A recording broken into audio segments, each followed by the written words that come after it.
Bien, amados hermanos, el último mensaje de la secuencia de los mensajes que tenemos en Mateo fue un mensaje del versículo 35 al 38, más bien del 35 al versículo 1 del capítulo 10.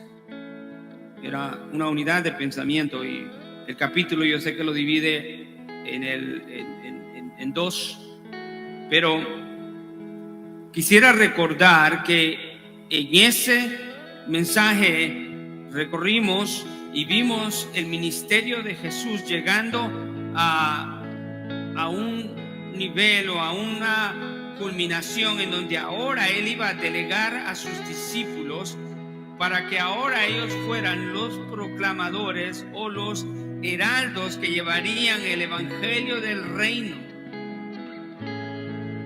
El versículo 35 nos narra que Jesús recorría las ciudades y aldeas, enseñando en las sinagogas de ellos, proclamando el evangelio de toda enfermedad y toda dolencia. En la sinagoga de ellos se refería específicamente a los judíos. Proclamando el evangelio del reino era algo que ellos entendían muy bien por las promesas de Dios hechas a Israel y tenían que ver con el reino mesiánico, sanando toda enfermedad y toda dolencia, que vimos que era una certificación del ministerio mesiánico de Jesús. Pero vimos algo en el versículo 36 que Jesucristo enseñando, dice, vio a las multitudes y tuvo compasión de ellas. ¿Por qué? Porque estaban angustiadas, abatidas y como ovejas que no tienen pastor. Y luego da el mandato y la orden a los discípulos que dado que estas ovejas están abatidas y angustiadas como ovejas sin pastor, declara y dice, la necesidad, la mies es mucha, pero hay pocos obreros, por tanto deben de rogar al Señor por la mies que envíe obreros, y es exactamente lo que Él va a hacer. Y en el versículo 1 Él dice que llamando a los 12 discípulos les dio poder sobre los espíritus inmundos para expulsarlos y para sanar toda enfermedad y toda dolencia. Y nos narra los nombres de los 12 apóstoles en el versículo 2 al 4. Nos dice que los nombres de los apóstoles era Simón llamado Pedro, versículo 2, y Andrés su hermano y Jacobo, el hijo de Zebedeo, y Juan su hermano, Felipe y Bartolomé, Tomás y Mateo, el recaudador de impuestos, Jacobo, el hijo de Alfeo y Tadeo, Simón el cananita y Judas el Iscariote, el que también le entregó. Y Mateo nos dice que a estos envió Jesús después de instruirlos. Esa palabra instruirlos no significa solamente haberles enseñado algo, lo cual él había hecho a través del ministerio, porque para poder ministrar en el evangelio primero hay que aprender. Los discípulos nunca hubieran venido y empezar sus ministerios sin antes haber estado a los pies de Jesús y ver específica y claramente de primera mano lo que era el ministerio del evangelio. Por el mejor maestro, Jesucristo, el evangelio encarnado. Entonces, esa palabra instruirlos significa comisionarlos con autoridad. Y lleva la idea de haber sido instruidos instruidos, sí, pero ahora, porque son discípulos, ahora son comisionados con autoridad de parte de Jesucristo mismo. Ellos ahora son representantes de Jesús y van a llevar, amados hermanos, algo sorprendente, que Jesús era el único que podía llevarlo de esa manera, y eran los elementos mesiánicos de la proclamación del evangelio, que era enseñar, proclamar y sanar. Y esto dice Mateo, que Jesús, después de instruirlos, les da instrucciones específicas, y en realidad todo el capítulo 10 de Mateo se trata de las direcciones de Jesús a los discípulos en mandarlos comisionados para la proclamación del evangelio.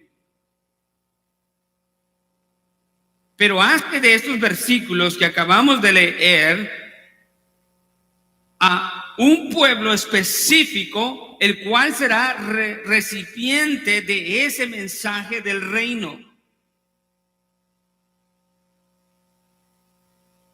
Y el versículo 5, a la mitad, nos dice que las instrucciones de Jesús a los discípulos, a los 12, es: no vayáis por el camino de los gentiles y no entréis en ninguna ciudad de los samaritanos. Y eso es un poco raro de encontrarlo aquí en el Evangelio de Mateo, específicamente acá. Hay muchos que han dicho y han concluido que este texto no podría ser algo que Jesús dijo, porque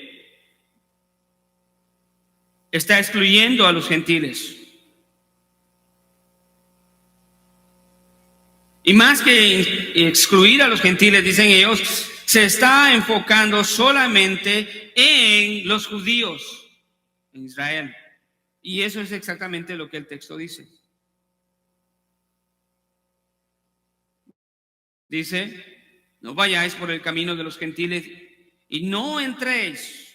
Dos negativos ahí: no vayáis y no entréis a ninguna ciudad de los gentiles y los samaritanos, sino les da una alternativa, y es el mandato, sino ir. Y es un mandato que les dice: id más bien a las ovejas perdidas de la casa de Israel. Versículo 7: y cuando vayáis, predicad diciendo: el reino de los cielos se ha acercado. Hermanos, aparte de los que creen que ese texto no debía de haber estado puesto ahí porque ignora a los gentiles, no toma en cuenta el contexto anterior de Mateo 10 ni el contexto posterior de Mateo 10. Esa no es la razón por la que el texto está ahí. Y en realidad Jesús dijo estas palabras. Hay otros que prefieren decir que Jesús no se está refiriendo aquí a Israel, sino se está refiriendo a la iglesia. Hay una teología que se llama la teología del reemplazo. En pocas palabras, no tenemos el tiempo para explicarlo todo, pero en su fundamento o su creencia, cree que Dios ha desechado a Israel y lo ha reemplazado con la iglesia, y por lo tanto Israel ya no tiene ningún propósito en el plan de Dios, y todo lo que era prometido a Israel ahora son promesas para la iglesia.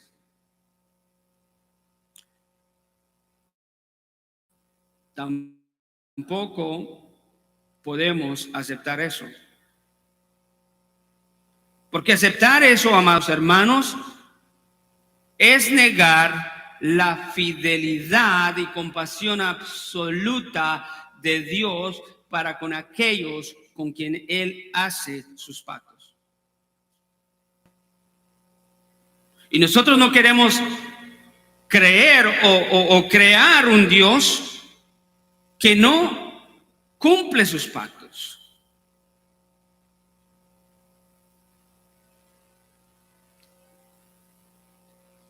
A la iglesia, Juan 10, el gran pastor, Jesucristo comparando, dice: yo y el Padre uno somos. Y el que está en mis manos, ¿quién lo arrebatará? Hermano, decir otra cosa acá, decir que Dios se ha olvidado de su pueblo de Israel, es dar cabida a que Dios se puede olvidar alguna vez de su iglesia y socavar la seguridad de la salvación para los creyentes. Pero absolutamente y contundentemente Él dice: el que está en mis manos, ¿quién lo arrebatará?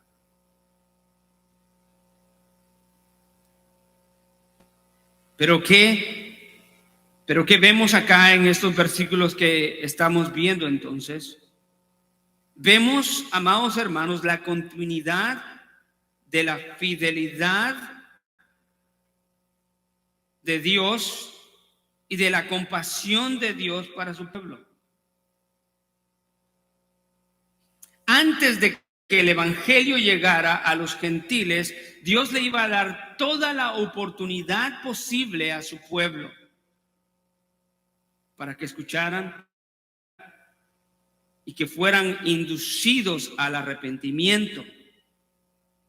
La prioridad, el esfuerzo de la misión de Jesús era de llevar a su pueblo al arrepentimiento, de una vez y para siempre.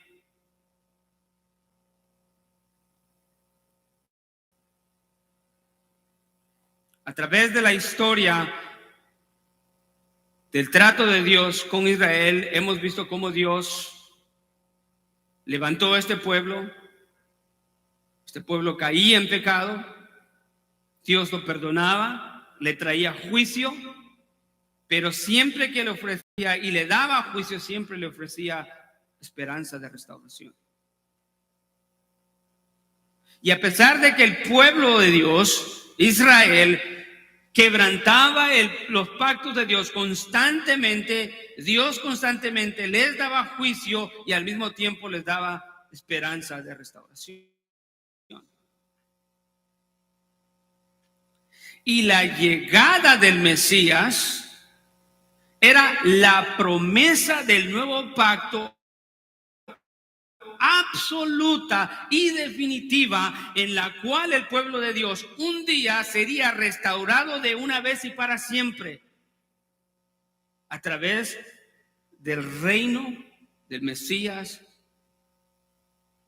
porque ningún reino humano los pudo llevar a complacer a su Dios y a estar firmes y fieles delante de su Dios. Pero este lenguaje de ir a las ovejas, ese lenguaje es muy de Antiguo Testamento, a las ovejas perdidas de la casa de Israel. No solamente lo encontramos aquí en Mateo, pero podemos ir si puede ir conmigo a Juan 1:11, perdón. Bueno, voy a abrir la palabra hoy.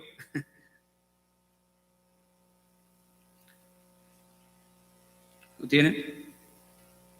Aquí Juan, el apóstol, dice: a los suyos vino y los suyos que no le recibieron.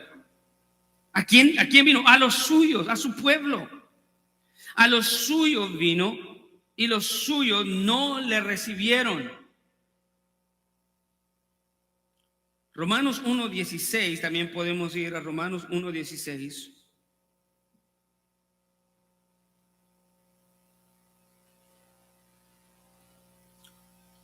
Y aquí Pablo, dando su introducción en el capítulo 1 a la iglesia en Roma, dice: porque no me avergüenzo del evangelio, pues es poder de Dios para salvación a todo aquel que cree, ¿sí? Del judío primeramente, de Dios a su pueblo, pero también la realidad de la inclusión de los gentiles. A todo aquel que cree. Al judío primeramente y también al griego. Ahí mismo Romanos 2. Aquí no solamente estamos hablando de la fidelidad de Dios a su pueblo, pero también de la responsabilidad de este pueblo a Dios. Versículo 9 al 10 dice: habrá tribulación y angustia para toda alma, del judío primeramente y también del griego. Un versículo más, Hechos 13:46.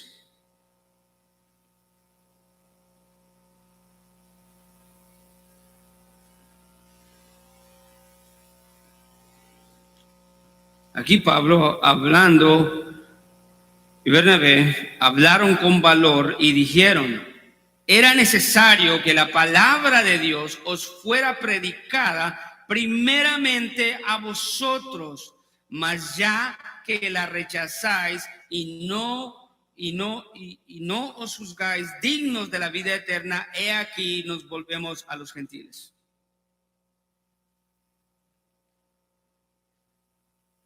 Dios tenía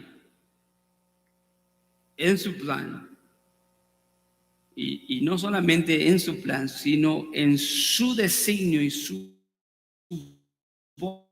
voluntad bendita, bendecir a su pueblo, y su pueblo lo rechazó. Y entonces lo que vemos acá en la asignación de los 12 discípulos era que ellos tenían que cumplir con este mandato de Dios para poder él cumplir y llegar a su pueblo y darle toda la oportunidad posible para que ellos aceptaran el evangelio de Dios, el evangelio del reino. Esto tiene que ver mucho también, amados hermanos. Vemos la realidad de que no solamente el pueblo de Dios lo rechazó y que en el ministerio de Cristo tenía como prioridad y su misión se enfocaba en llamar a los judíos al arrepentimiento, aunque sabemos que ellos lo rechazaron, y el rechazo de ellos causa que nosotros llegamos a la salvación como gentiles, y todo no por accidente, sino por la plena voluntad y el plan perfecto de Dios. En realidad, el mensaje del evangelio nunca fue solamente exclusivo para una nación, sino tenía elementos en donde Dios incluía a los gentiles. Vaya conmigo a Génesis 12.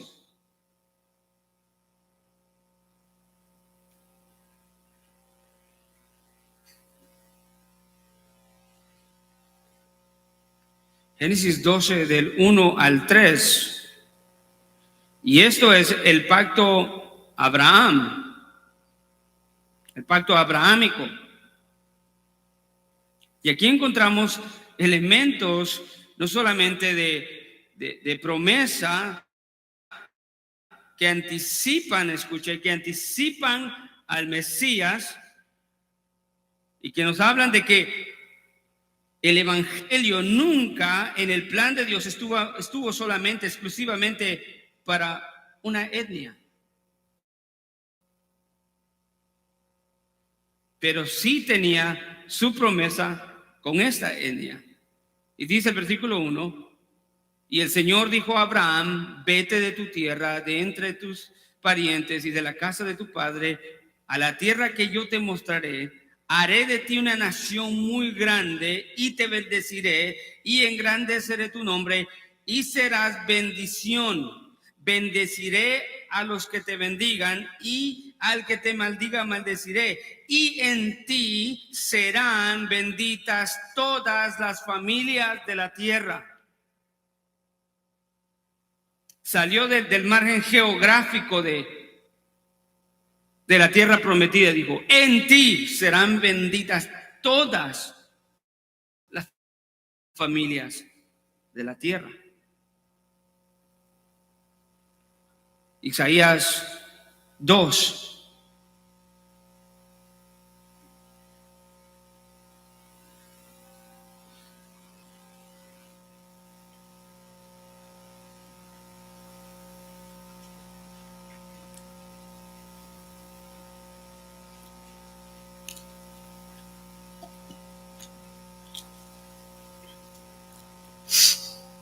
¿Lo tienen? Esto es la visión de Isaías, hijo de Amós, y dice, concerniente a Judá y Jerusalén. Y acontecerá en los posteros días que el monte de la casa del Señor será establecido como cabeza de los montes. Se alzará sobre los collados y confluirán a todas las naciones. Vendrán muchos pueblos y dirán, venid, subamos al monte del Señor, a la casa de Dios de Jacob.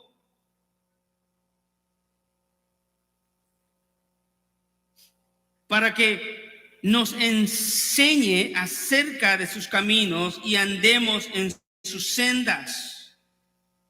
Hermanos, aquí hay una inclusión no solamente del pueblo de Dios, pero de las naciones. Y dice que vendrán a Jerusalén, vendrán al monte de Dios.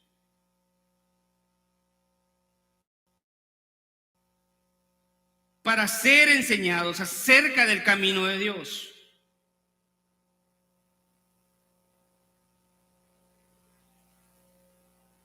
Usando a Israel como el instrumento por el cual Él traería esa bendición y la simiente prometida a Jesucristo nuestro Salvador.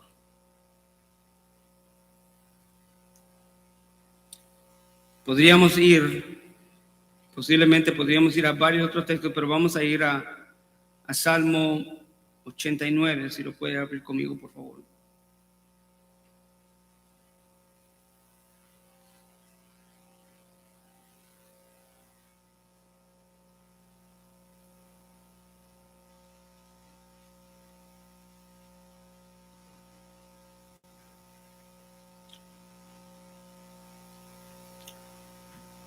Voy a leer varios versículos, pero se los voy a mencionar para que usted me siga. Versículo 1 dice, por siempre cantaré de las misericordias del Señor, dice el salmista, con mi boca daré a conocer tu fidelidad a todas las generaciones, porque dije, para siempre será edificada la misericordia en los cielos mismos, establecerás tu fidelidad. Y ahora cambia como el Señor hablando y dice, yo he hecho un pacto con mi escogido, he jurado a David mi siervo, estableceré tu descendencia para siempre y edificaré tu trono por todas las generaciones. Eso nos lleva de regreso a 2 de Samuel 7, 12 al 16, en donde Dios promete un reino eterno a David.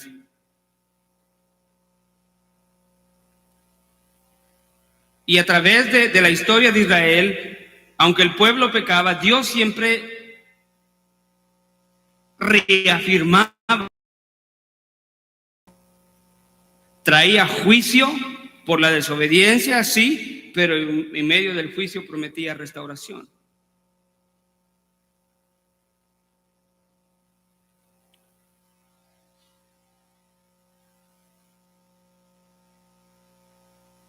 Puede ir al final de este salmo. Permítame.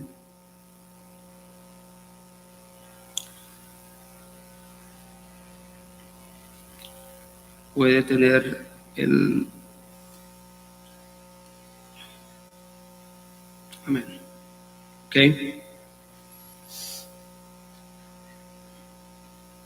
El versículo 24 de ese mismo salmo La palabra nos dice, con Él estará mi fidelidad y mi misericordia, y en mi nombre se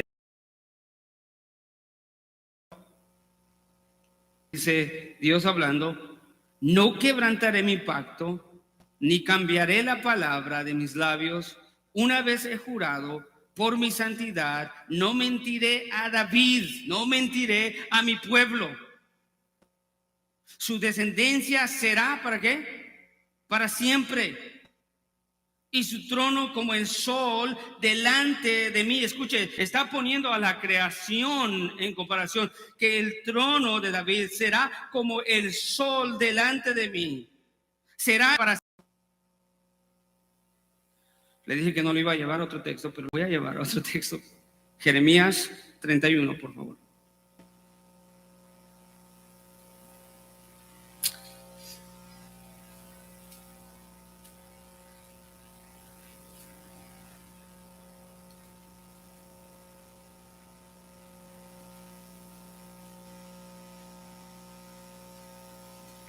Cuando lo tenga,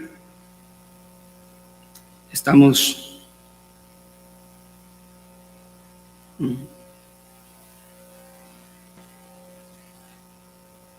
Ahora el que se atrasó fui yo. Ahí está. Ok. Escuche este lenguaje. Y por eso a lo que quiero llevarlo, amado hermano, es a que veamos la promesa de Dios y cómo esa promesa nos muestra la fidelidad y la compasión de Dios. Debemos de creer al Dios que la Biblia nos presenta y debemos de creer a cada una de las palabras que se están escritas acá, no por hombre, sino por inspiración del Espíritu Santo. En última instancia, al violar y decir otra cosa de lo que la Biblia dice en sus palabras, no es violar la intención de David. Sí la estamos violando, no es violar la intención de Pablo o de Juan el apóstol. En última instancia, estamos violando la intención de aquel que los inspiró, el Espíritu Santo. Y ningún hombre quiere estar en ese negocio. Jeremías 31 nos habla acerca del nuevo pacto. El nuevo pacto consistía en que Dios siempre había reafirmado los pactos antiguos una y otra vez, y el pueblo pecaba una y otra vez, una y otra vez, y una otra vez, pero Israel pecaba y abandonaba a Dios. A tal manera que en el libro de Reyes se nos dice que el pueblo de Israel llegó a pecar más que las naciones las cuales ellos y Dios echaron enfrente de ellos. Se convirtieron en peores. En lugar de guardar el pacto, se convirtieron en idólatras, blasfemos, injustos, inmorales, sacrificaban a sus hijos. Es que no hay límite al Dios de la Biblia, a este Dios de verdad, no hay límites al descarrío de los hombres.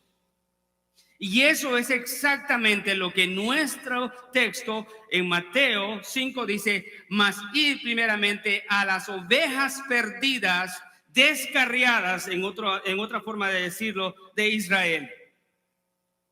Estaba buscando una definición de esa palabra y habían implicaciones que hasta podemos traducirla: ir a las ovejas muertas.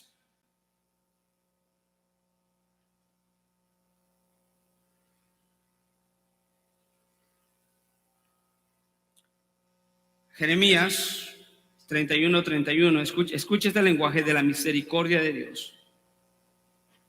Ellos abandonaron sus pactos, ahora Dios iba a hacer un pacto nuevo, definitivo, el cual sería la solución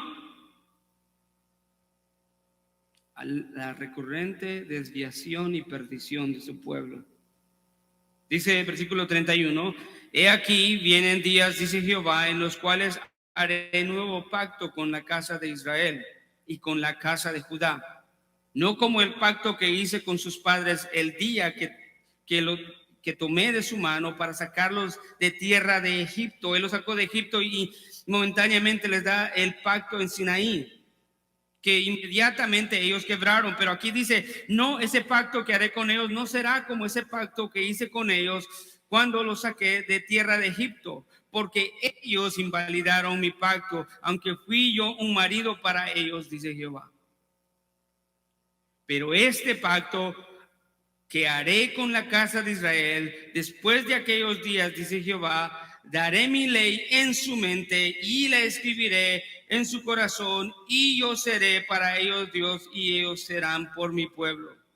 Y no enseñará ninguno a su prójimo y ninguno a su hermano, diciendo, conoce a Jehová, porque todos me conocerán, desde el más pequeño de ellos hasta el más grande, dice Jehová, porque perdonaré la maldad de ellos y no me acordaré más de sus pecados. Versículo 35, 36 y 37, hermano, es sorprendente lo que la palabra del Señor nos dice. Versículo 35. Así ha dicho Jehová, que da el sol para la luz del día, las leyes de la luna y de las estrellas para la luz de la noche, que parte el mar y brama sus ondas. Jehová de los ejércitos es su nombre. Escuche, si faltaren esas leyes, ¿cuáles leyes? Las leyes que Él ha puesto en la creación, en el sol, la luna, para que den luz de noche, para que el sol alumbre de día. Son las leyes que Dios le ha dado a la creación. Y Él dice, si faltaren estas leyes delante de mí, dice Jehová, también la descendencia de Israel faltará para no ser nación delante de mí eternamente. En otras palabras, Él está diciendo, si deja de existir el sol y la luna como hoy traen el beneficio de alumbrar en la noche y el sol en el día, y si ya no existieran más, entonces mi pueblo no será más nación delante de mí. Así, versículo 37, así ha dicho Jehová una vez más, si los cielos arriba se pueden medir y explorarse abajo de los fundamentos de la tierra, se podrán medir los fundamentos de la tierra, se podrá medir todo el espacio, amados hermanos. Debemos de entender esto como una pregunta retórica y la respuesta es no. Lo repito y lo leo, si los cielos arriba se pueden medir y explorarse abajo de los fundamentos de la tierra, también yo desecharé toda la descendencia de Israel por todo lo que hicieron, dice Jehová. Pero no. Y aquí vienen días, dice Jehová, en que la ciudad será edificada a Jehová. Creo que podemos ver claramente la fidelidad y la misericordia y la compasión de Dios por su pueblo. Y esto nos ayuda a entender, amados hermanos, que el mandamiento o el mandato, perdón, a estos discípulos en el capítulo 10, no debemos de entender de que eso era lo que Dios iba a hacer. No había otra posibilidad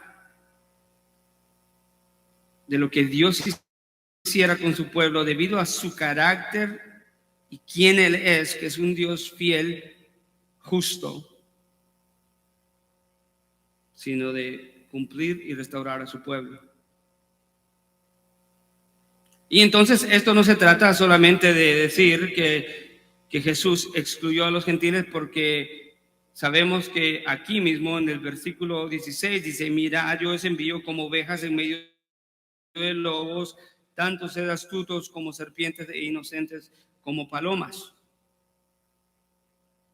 Esta puede ser una implicación del evangelio a aquellos que no son ovejas. Las ovejas las categoriza aquí como perdidas. Estos lobos son los gentiles. Y también entendemos que en Mateo 28 el mandamiento de ir y evangelizar al mundo significa a los gentiles. Y entonces nuestro texto no quiere decir de que Dios se olvidó de los gentiles, o que este texto un judío lo incluyó ahí para beneficiar a los judíos. No, verdaderamente esto nos enseña la fidelidad, la continuidad de la fidelidad y de la compasión de Dios a su pueblo, a un pueblo a través de toda la historia. Los textos que leímos al principio, mas a los suyos vino y los suyos no lo recibieron. Y entonces escuchamos las palabras más sorprendentes, más a todo aquel que le recibió, le dio la potestad de ser hechos hijos de Dios.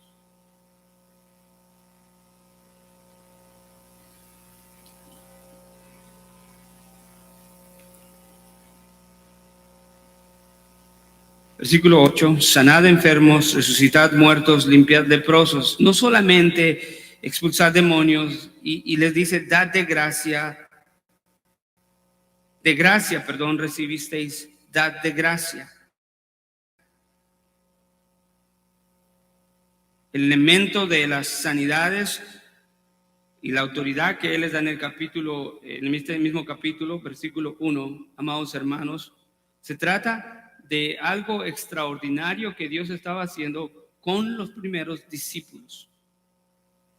Ellos tenían que llevar y cargar en un sentido el ministerio mesiánico, darle continuidad, y Jesucristo mismo les da la misma autoridad que Él tenía.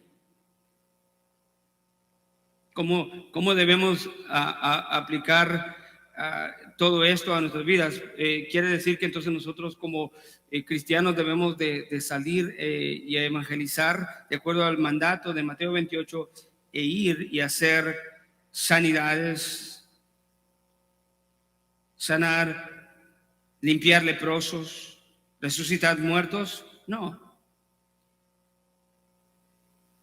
Estas eran señales específicas para no solamente, escuche, amado hermano, no solamente certificar el ministerio mesiánico de Jesús, sino también, como hemos visto, para la demostración y la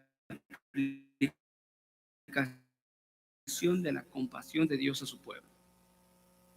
Y no nos cuesta entender eso, porque el versículo 36 nos dice que cuando Él vio a las multitudes, Él tuvo compasión de ellas.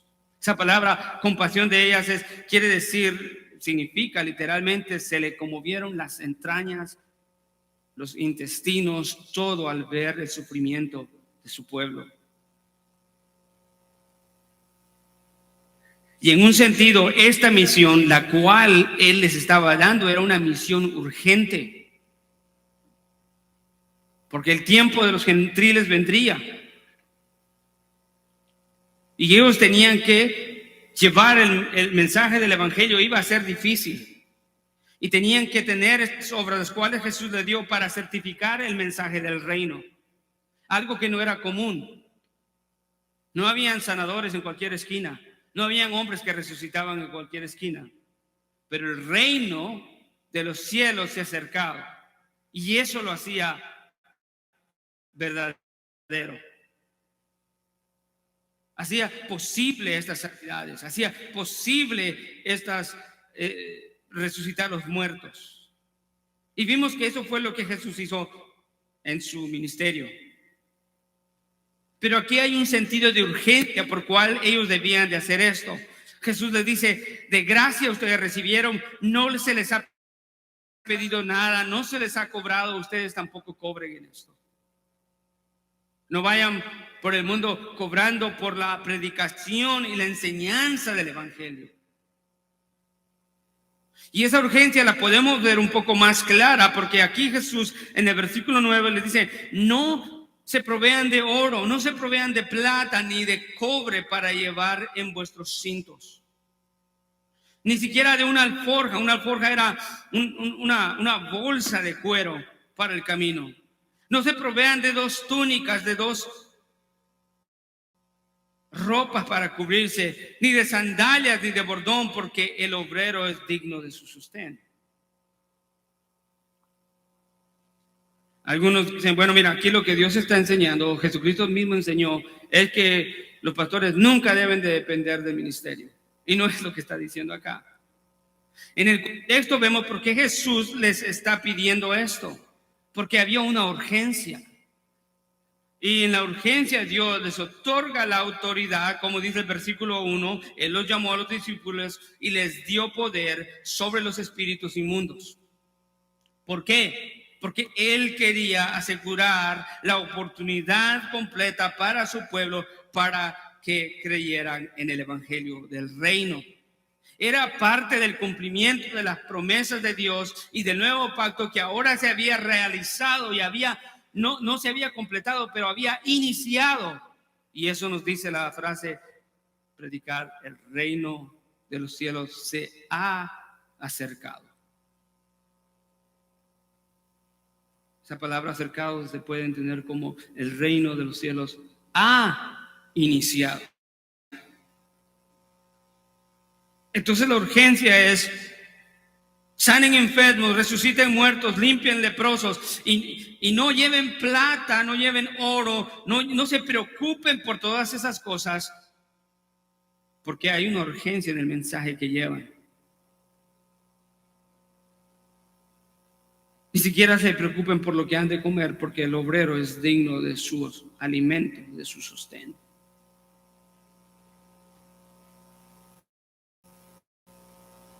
Versículo 11 les dice: y en cualquier ciudad o aldea donde entréis, averiguad quién es digno en ella, y quédense ahí hasta que se vayan.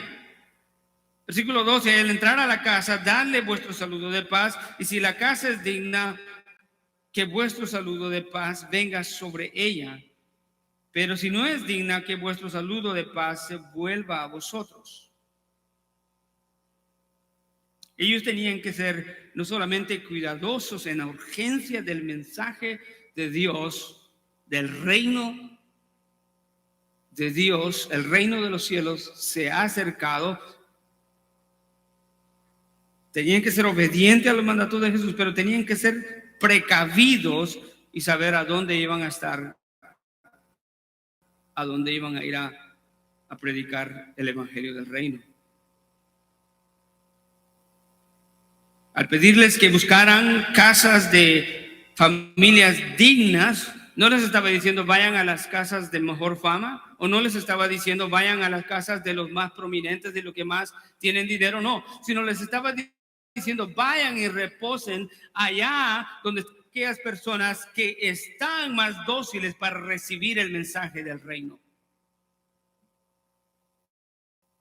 Judíos piadosos.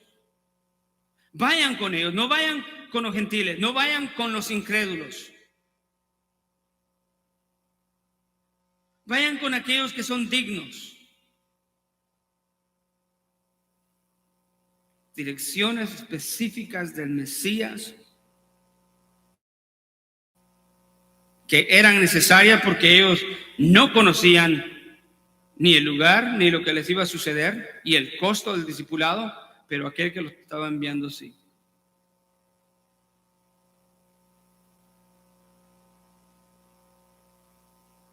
El mensaje iba a un pueblo específico.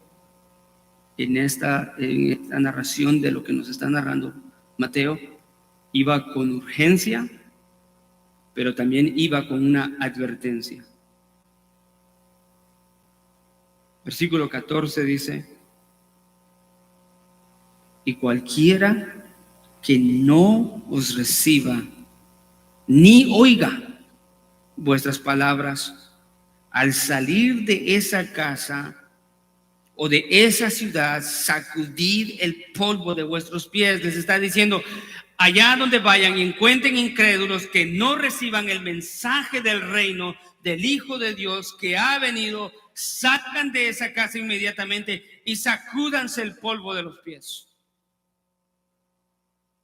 En los tiempos bíblicos, los judíos tenían por costumbre que al pasar por alguna ciudad de gentiles o paganos, salían de esa ciudad y se sacudían el polvo como una señal de que no tenían y no querían nada que ver con esos gentiles pecadores, idólatras, y que al sacudirse ellos evitarían la contaminación del pueblo de Dios. Jesús les dice: si no reciben el evangelio, si no les reciben a ustedes, que tiene una implicación que aquel que no recibe a los discípulos no recibe al Señor mismo. Porque no se trata de ellos como personas, sino del mensaje que ellos llevan.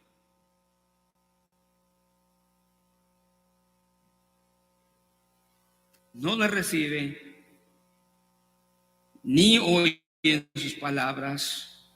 Salgan de ahí, sacúdanse el polvo de vuestros pies.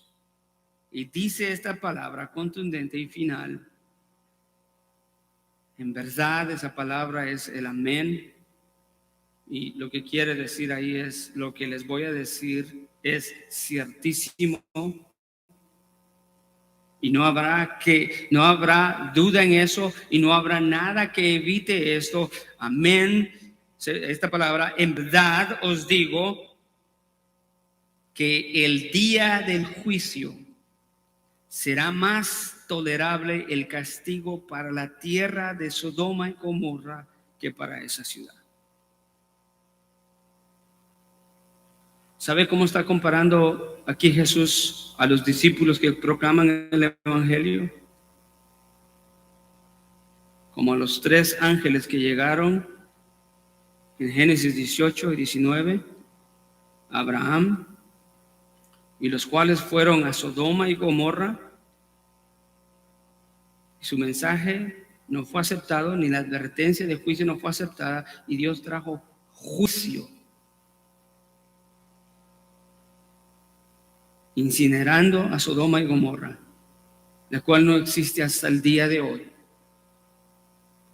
Y debemos de poner atención a la palabra que dice Jesús: de verdad os digo, le dice a sus discípulos, que el día del juicio, es otra palabra bien importante que en el Antiguo Testamento, especialmente los profetas menores, repiten esta palabra: el día de Jehová. El día del juicio se refiere al día en que Dios traerá su juicio a todas las naciones, y dice que ese día se comparará el juicio de Sodoma y Gomorra, y en otras palabras se dirá: este juicio se soporta, es más tolerable.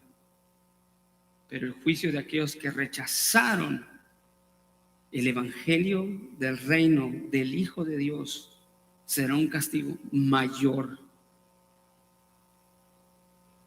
En verdad os digo que el día del juicio será más tolerable. Se podrán pensar y decir: ese castigo fue fácil, ese castigo fue nada comparado con el castigo que vendrá con aquellos que rechazan el mensaje del evangelio de Cristo Jesús. Entonces el mensaje va a un pueblo, va con urgencia, de acuerdo a lo que nos cuenta Mateo, pero va con advertencia. La consecuencia de rechazar el mensaje del evangelio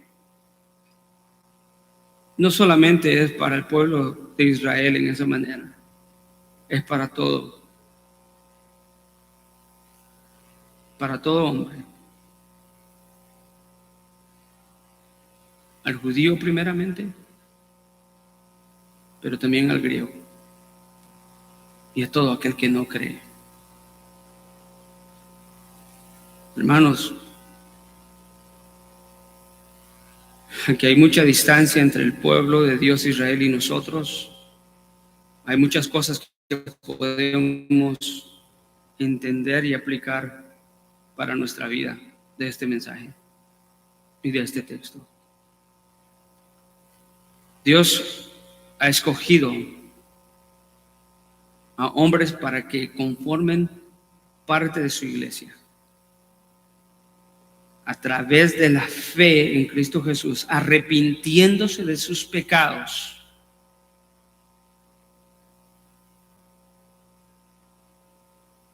Y esa promesa es fiel, como Juan y el gran pastor nos enseña en Juan 10. El que está en mis manos, ¿quién lo arrebatará?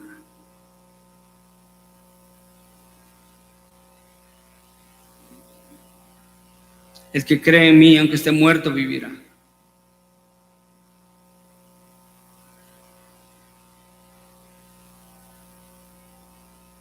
¿Creéis en Dios? Creed en mí, dice Jesús. También en la casa de mi Padre muchas moradas hay.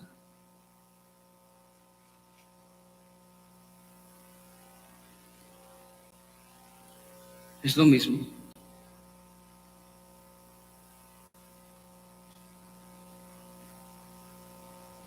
El juicio vendrá para aquellos que rechazan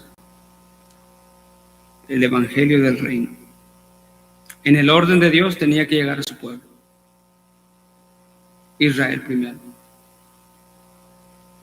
Y ahora vamos a ver la hermosura de la inclusión de los gentiles más claramente en los siguientes capítulos de Mateo, cómo Dios obra a través del evangelio de Cristo Jesús para salvar a los gentiles.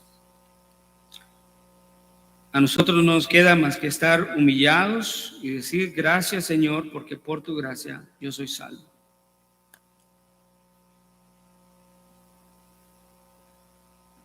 No lo buscábamos y lo encontramos.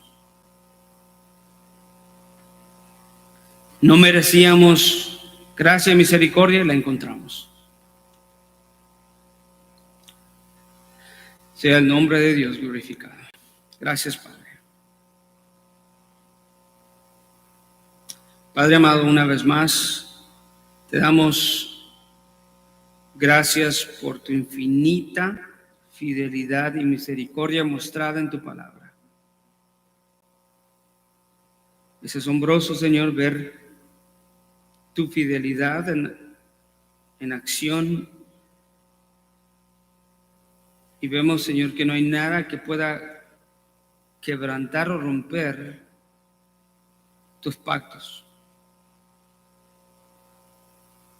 Ahora nosotros, Señor, no siendo pueblo tuyo, fuimos incluidos por la fe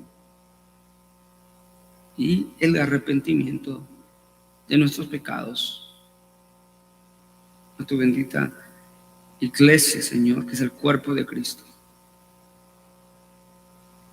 A nosotros nos das también, Señor, la misma fidelidad. Es igual.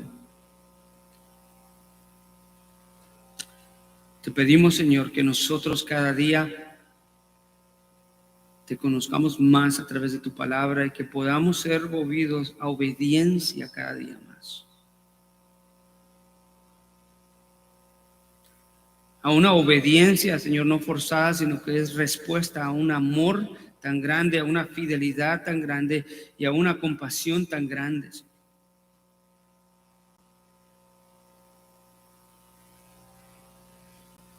Te pedimos perdón por nuestros pecados y nuestras maldades.